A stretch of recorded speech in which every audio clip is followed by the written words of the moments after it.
Prepárate, esta historia sacudirá tu fe. Sin duda, algo que no podemos negar es la profunda devoción y la trágica muerte que enfrentaron los apóstoles de Jesús. Ellos no huyeron, no se silenciaron, no vendieron su fe, no negaron su causa. Al contrario, se alzaron como sacrificios vivos, hombres comunes que entregaron su todo por aquello que habían visto con sus propios ojos. Y es ahí donde ocurre lo poderoso. Sus vidas, marcadas por dolor, valentía y convicción, se transformaron en argumentos vivientes de la veracidad de Jesucristo. No predicaron una teoría, no defendieron un rumor, entregaron su vida por una verdad que marcó sus corazones como fuego. Una verdad tan real que prefirieron morir antes que negarla. La persecución no apagó su fe, la volvió más brillante, y su sacrificio se convirtió en la llama que hoy enciende millones de corazones, porque nadie muere por una mentira, pero ellos vivieron y murieron por una verdad que cambió al mundo para siempre. Pedro era un pescador de Betsaida, con manos endurecidas por el mar y un carácter impulsivo. Cuando Jesús lo llamó con la frase, «Te haré pescador de hombres», su vida dio un giro total, convirtiéndose con el tiempo en uno de los líderes más importantes de la iglesia primitiva. En Roma, sus últimos días fueron de tensión constante. La persecución era intensa. Finalmente lo capturaron, lo encadenaron y lo llevaron a una celda, donde pasó sus últimas horas orando, pero también sintiendo el peso real de la muerte acercarse. El día de la ejecución, mientras lo arrastraban hacia la cruz, pidió ser crucificado boca abajo porque no se consideraba digno de morir como Jesús. Los soldados le extendieron los brazos con fuerza y los clavos entraron en su cuerpo. La sangre corría por su piel.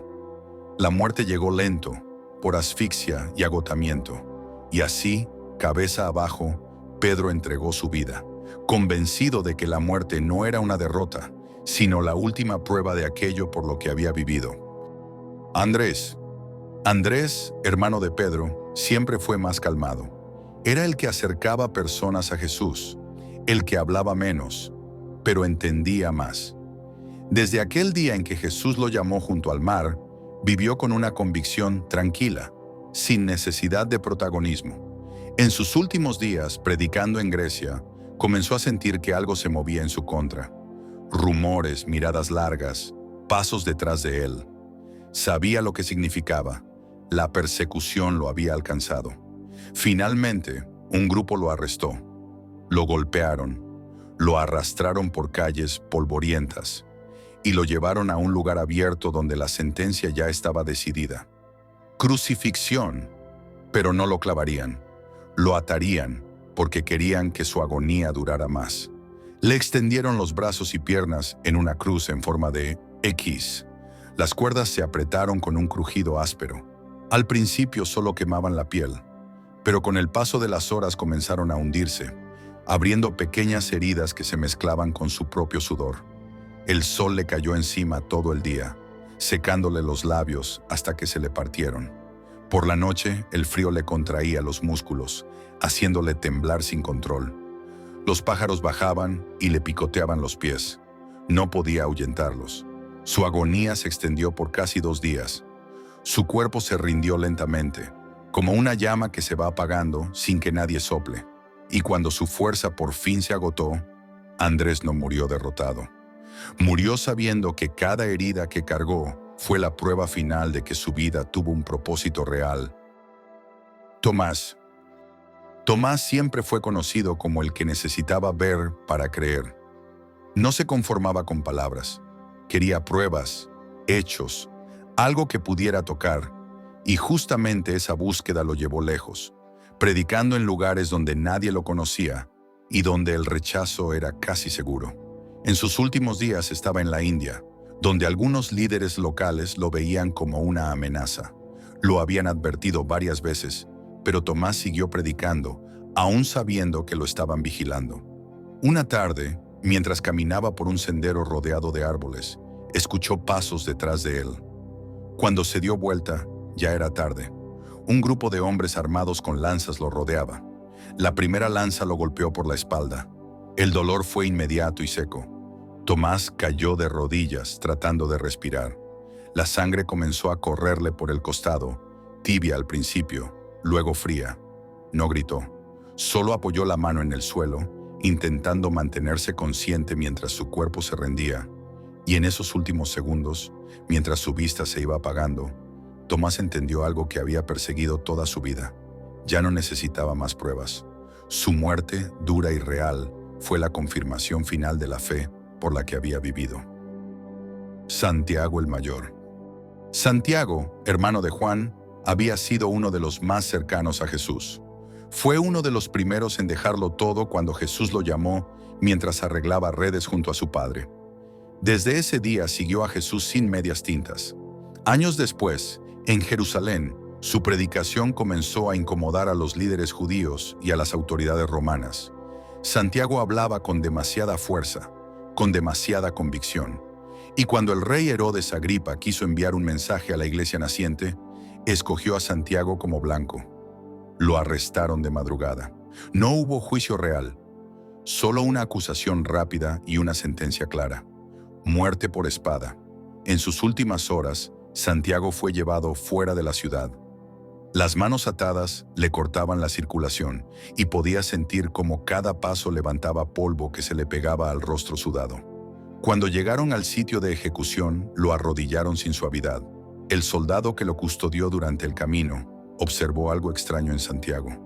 No temblaba, no suplicaba, solo respiraba hondo como si ya hubiera aceptado todo. El verdugo levantó la espada. Santiago bajó la cabeza y apoyó la frente en la tierra fría. El golpe fue rápido, seco, un sonido que se perdió entre los murmullos de la multitud. La sangre corrió inmediatamente, empapando el suelo. Su cuerpo quedó inmóvil, inclinado hacia adelante. Su vida y su muerte fueron reflejo de su fe en Jesucristo. Juan, hermano de Santiago y uno de los más jóvenes del grupo, fue también uno de los más cercanos a Jesús. Fue testigo de momentos que pocos vieron: la transfiguración, la intimidad de la última cena, y hasta la cruz, donde Jesús le entregó el cuidado de María. A diferencia de los otros, Juan no tenía un carácter explosivo. Era más calmado, más observador. Su fe creció en silencio, pero con una profundidad que marcó todo lo que escribió. Sus últimos días no fueron tranquilos. Predicaba con fuerza y eso no agradó a las autoridades romanas. Lo arrestaron y, como castigo, lo llevaron a ser ejecutado de una forma brutal. Lo sumergieron en aceite hirviendo. El calor lo envolvió como un golpe, quemándole la piel al instante. El vapor le nubló la vista y el olor a carne quemada llenó el aire. Pero algo inesperado ocurrió. Juan no murió. Sobrevivió a aquello que debía matarlo. Los romanos, desconcertados, no quisieron intentarlo de nuevo. En lugar de eso, lo enviaron al exilio en la isla de Patmos. Allí, completamente solo, siguió escribiendo, orando y recordando a todos los que había visto caer antes que él. Años más tarde, ya viejo, Juan murió de forma natural después de toda una vida de entrega. Y al final, su muerte tranquila fue el cierre perfecto de una vida que nunca buscó gloria, sino fidelidad. Una vida que, desde el principio hasta el fin, reflejó su fe absoluta en Jesucristo. Felipe. Felipe era curioso por naturaleza. Siempre tenía una pregunta que necesitaba resolver. No era desconfianza, era necesidad de entender. Jesús lo llamó mientras estaba en Betsaida y Felipe respondió sin dudar. Con el tiempo su predicación lo llevó a tierras donde la fe cristiana era vista como una amenaza directa. En sus últimos días estaba en Hierápolis, una ciudad donde sus enseñanzas comenzaron a generar enojo entre las autoridades religiosas locales. Una noche, mientras predicaba en una casa pequeña a un grupo reducido, la puerta fue derribada de golpe.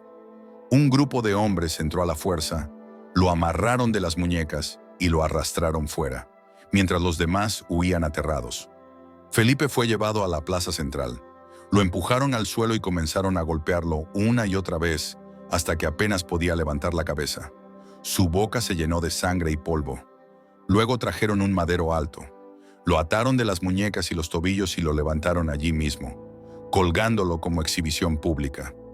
No lo clavaron, Lo dejaron suspendido, dejando que el dolor, la presión y la asfixia hicieran el trabajo lentamente. Las horas pasaron. Felipe sabía que ya no bajaría de allí con vida. Entendió que una fe verdadera no se negocia, ni siquiera a cambio de la vida, porque quienes creen de verdad saben que la recompensa que los espera es infinitamente mayor. Bartolomé, también llamado Natanael, fue el hombre del corazón transparente.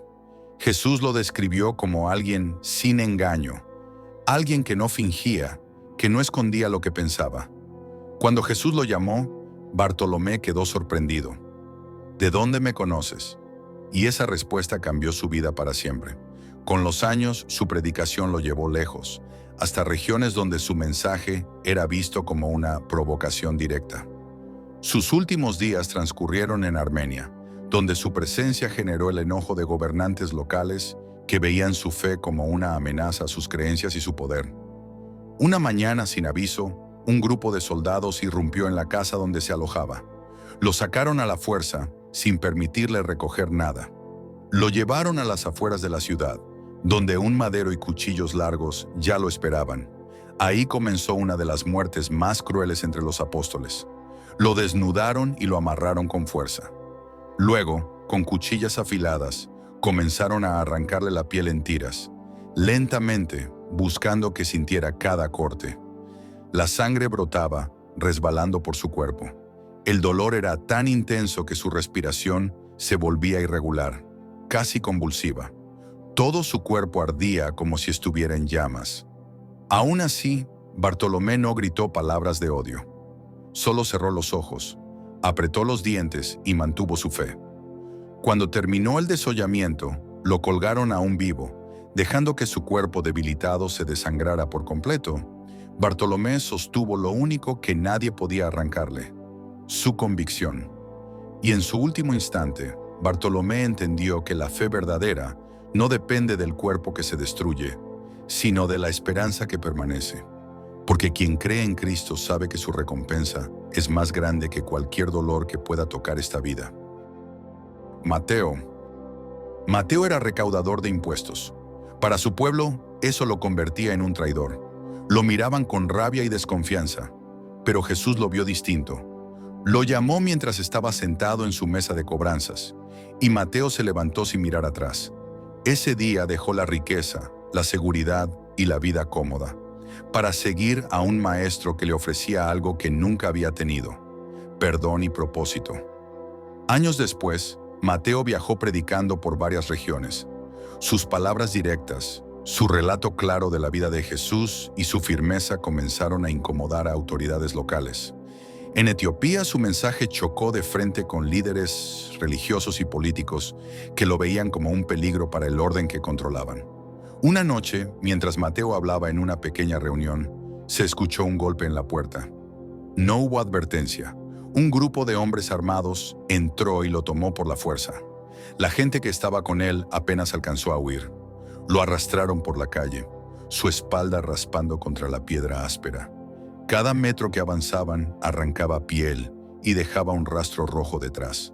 Cuando llegaron al lugar elegido, lo levantaron contra una pared y lo sujetaron entre varios. Uno de los hombres sacó una espada corta, de punta gruesa. Mateo sabía lo que venía. Respiró profundo. No tenía cómo huir, ni cómo defenderse. Lo apuñalaron repetidamente, buscando silenciarlo para siempre. Su cuerpo temblaba y cada respiración le quemaba por dentro. Su vista comenzó a nublarse, pero no dejó que el miedo fuera su última reacción. Cerró los ojos y pensó en el día en que Jesús lo llamó por su nombre, cuando por primera vez lo miraron sin odio. Y en ese momento final, Mateo comprendió que la vida que había elegido no se defendía con armas, sino con una fe que vale más que cualquier latido. Simón el Celote. Simón era llamado el Celote porque antes de seguir a Jesús pertenecía a un movimiento radical que se oponía violentamente a Roma. Era un hombre decidido, acostumbrado al riesgo, con una convicción tan intensa que fácilmente podía transformarse en furia. Pero cuando Jesús lo llamó, cambió de causa. Toda esa fuerza que antes usaba para luchar, la puso al servicio del Evangelio. Con el tiempo, su predicación lo llevó a zonas con fuerte tensión política. En Persia, sus enseñanzas molestaron a las autoridades religiosas, que lo veían como una amenaza. Simón sabía que lo vigilaban, pero no se detuvo. Una tarde, mientras se escondía con algunos creyentes en una casa de adobe, soldados irrumpieron, lo apresaron y lo llevaron a la calle ante el silencio de la gente. Lo condujeron a un campo abierto donde había 2 maderos cruzados. Lo arrojaron encima y lo ataron de manos y pies, con tal fuerza que las cuerdas le cortaron la piel. Cuando levantaron el madero, su cuerpo se estiró dolorosamente. Cada respiración se volvió un esfuerzo mientras el sol lo castigaba y la deshidratación avanzaba. Pasaron horas así, luchando contra el cansancio y la asfixia. Cuando sus fuerzas se agotaban, Simón alzó la mirada por última vez. Él, que antes buscó liberar a su pueblo con violencia, ahora entregaba su vida sin usar un arma. En esos segundos finales comprendió que la verdadera revolución no estaba en la fuerza ni en la sangre derramada por odio, sino en una fe tan firme que ni la muerte puede quebrar, una fe cuyo premio supera cualquier causa terrenal. Judas Tadeo. A Judas Tadeo se le recuerda como el discípulo que preguntó a Jesús por qué se revelaba solo a ellos y no al mundo. Era práctico y directo, deseoso de que todos conocieran la verdad. Al ser llamado por Jesús, dejó su vida tranquila y se volvió un mensajero valiente, llevando el evangelio a lugares donde nadie quería ir. Con los años predicó en Mesopotamia y luego en Persia, trabajando junto a Simón el Celote. Sus enseñanzas sobre arrepentimiento y misericordia comenzaron a inquietar a los líderes religiosos, que lo veían como una amenaza para sus tradiciones. Pronto empezaron a seguirlo, advertirlo y amenazarlo, pero Tadeo no dejó de hablar. Una noche, mientras se reunía con unos pocos creyentes, soldados irrumpieron y lo apresaron. Lo arrastraron fuera del poblado hasta un lugar donde una multitud esperaba presenciar su castigo. Allí lo tiraron al suelo, le ataron las manos y lo sujetaron. Un guardia tomó una masa pesada. El primer golpe cayó sobre su espalda. El dolor y el crujir de huesos lo estremecieron. El segundo golpe, en las costillas, lo dejó sin aire. Luego lo levantaron, le ataron una cuerda al cuello y lo empujaron hacia un árbol. La presión sobre la garganta le robaba la respiración. Cada intento por tomar aire era un ardor que subía por su pecho. Sus piernas temblaban y la vista se le nublaba mientras el silencio de la multitud lo rodeaba. En sus últimos instantes, Tadeo comprendió que aunque no recibió misericordia de los hombres, su fe permaneció firme, porque sabía que la verdadera recompensa estaba más allá de esta vida. Santiago el Menor, hijo de Alfeo, no tenía la presencia fuerte de Pedro ni la cercanía íntima de Juan. Era más discreto, más reservado, pero profundamente fiel. Fue uno de los líderes de la iglesia de Jerusalén, conocido por su carácter firme y su vida de disciplina. Muchos lo llamaban el justo por su devoción. Con los años, su influencia creció tanto que las autoridades religiosas comenzaron a verlo como un problema. Su enseñanza sobre Jesús desafiaba el poder de quienes dominaban el templo. Y cuando la tensión llegó a su punto máximo, decidieron silenciarlo. Un día los líderes judíos lo llevaron a la parte alta del templo. Desde allí querían obligarlo a negar a Jesús frente al pueblo. Santiago se asomó al borde, viendo a la multitud reunida abajo.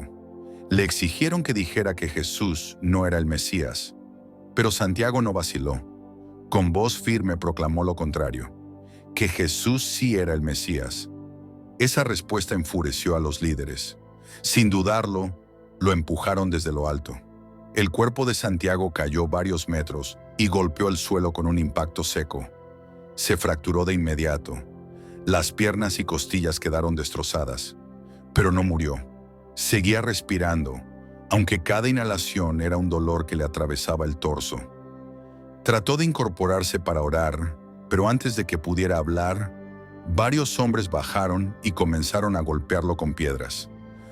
Los impactos le rompieron el cráneo, la mandíbula, los brazos. El polvo y la sangre se mezclaban en el suelo. Aún así, Santiago intentó levantar una mano, como si quisiera pedir que se detuviera, no por él, sino por ellos. Finalmente, uno de los hombres tomó un palo grueso, una especie de mazo usado para trabajos del templo, y lo golpeó en la cabeza con fuerza. Ese fue el golpe final. Quedó claro lo valiente que fue. Ni la presión de los hombres, ni la amenaza de muerte pudieron quebrar la seguridad que tenía en que Jesús es el Mesías, porque él lo sabía, lo había visto. Matías no estuvo desde el principio. No caminó junto a Jesús como los demás, ni vio cada milagro con sus propios ojos, pero sí estuvo presente desde los primeros días, siguiendo, aprendiendo y sirviendo sin buscar protagonismo. Cuando Judas Iscariote cayó, la comunidad oró y escogió a Matías para ocupar su lugar. Él aceptó con humildad, sabiendo que la responsabilidad era enorme, ser uno de los 12. Con el tiempo, su predicación lo llevó a tierras duras, especialmente a la región de Colquida, actual Georgia, donde su mensaje comenzó a incomodar a autoridades locales que veían el cristianismo como una amenaza directa. En sus últimos días, la tensión ya era evidente. Matías sabía que lo seguían, que lo observaban, que esperaban un momento para atraparlo. Aún así, continuó enseñando a pequeños grupos de creyentes, convencido de que no debía callar. Una mañana, mientras hablaba en una zona apartada, un grupo de hombres armados llegó sin aviso. Lo tomaron de los brazos, lo arrastraron por el suelo pedregoso, dejando marcas de sangre en cada piedra. No hubo juicio ni explicación. Ya habían decidido su destino. Lo llevaron hasta un bosque cercano. Allí clavaron un madero en el suelo y, sin palabras, comenzaron a prepararlo para su ejecución. Matías fue amarrado con cuerdas gruesas. Las fibras ásperas se hundían en su piel, cortando y provocando sangrado. Luego sacaron hachas pequeñas, de filo ancho. El primer golpe fue en el torso, no para matarlo, sino para romperlo. Un crujido profundo le atravesó el cuerpo. El aire se le escapó como si lo hubieran vaciado por dentro. Luego vinieron más golpes, en las piernas, en los brazos, en las costillas. Cada impacto era brutal, diseñado para quebrarlo lentamente. Matías trató de mantenerse consciente, pero el dolor era tan intenso que su cuerpo temblaba sin control. La sangre se mezclaba con tierra húmeda debajo de él, formando un charco oscuro. Finalmente, uno de los hombres levantó el hacha sobre su cabeza. El golpe descendió con fuerza y todo quedó en silencio. En ese último instante, antes de que la oscuridad lo cubriera, Matías demostró que no era el reemplazo de nadie, sino un verdadero apóstol, valiente, firme, incapaz de negar la fe que había elegido, porque sabía que su recompensa estaba mucho más allá de la muerte. Menciones honoríficas. Esteban. Esteban fue uno de los 7 varones escogidos por los apóstoles para servir a la comunidad. Un hombre descrito como lleno de fe y del Espíritu. Su sabiduría y serenidad generaban respeto, pero también provocaron la oposición de quienes no aceptaban el mensaje de Jesús. Cuando lo llevaron ante el concilio, Esteban habló con valentía, recordando la historia de Israel y señalando cómo, a lo largo del tiempo, el pueblo había resistido a los profetas. Su palabra fue firme, pero nunca violenta. Su rostro, según los testigos, parecía el de un ángel. La multitud, enfurecida por su testimonio, lo llevó fuera de la ciudad y lo apedreó. No se describen detalles, solo se recuerda su actitud. Esteban, mientras caían las piedras, levantó la voz y pidió a Dios que recibiera su espíritu y no tomara en cuenta el pecado de quienes lo atacaban. Su muerte se convirtió en un testimonio de fe, perdón y esperanza, abriendo un camino que inspiraría a muchos creyentes en los años siguientes. Judas Iscariote, después de la traición, no volvió a ser el mismo. Lo que había hecho comenzó a pesarle con una fuerza que no había previsto.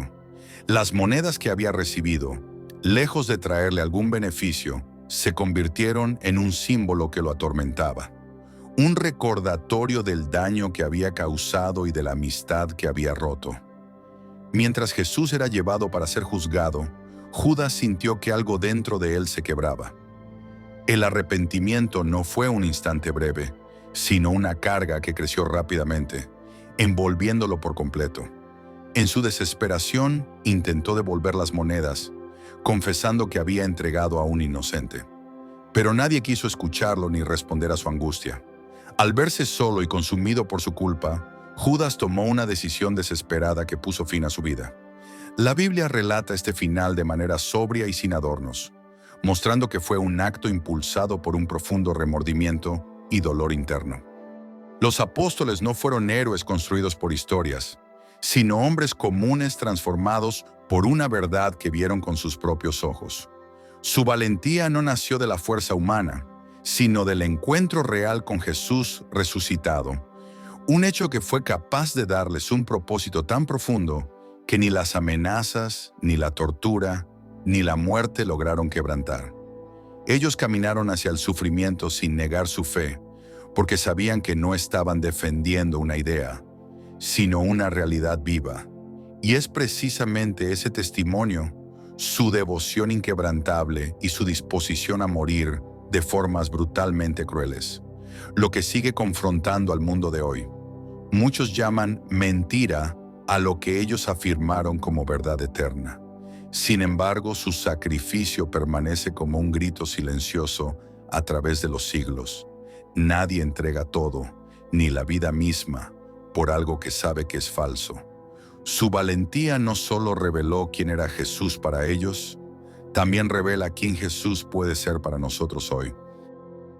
Si este mensaje habló contigo, si en algún momento sentiste que Dios te estaba diciendo algo, te invito a suscribirte para seguir recibiendo palabras que transforman, a darle like si este contenido bendijo tu vida y a dejar un comentario contando qué parte te tocó más. Tu interacción ayuda a que este mensaje llegue a más personas que hoy están luchando en silencio.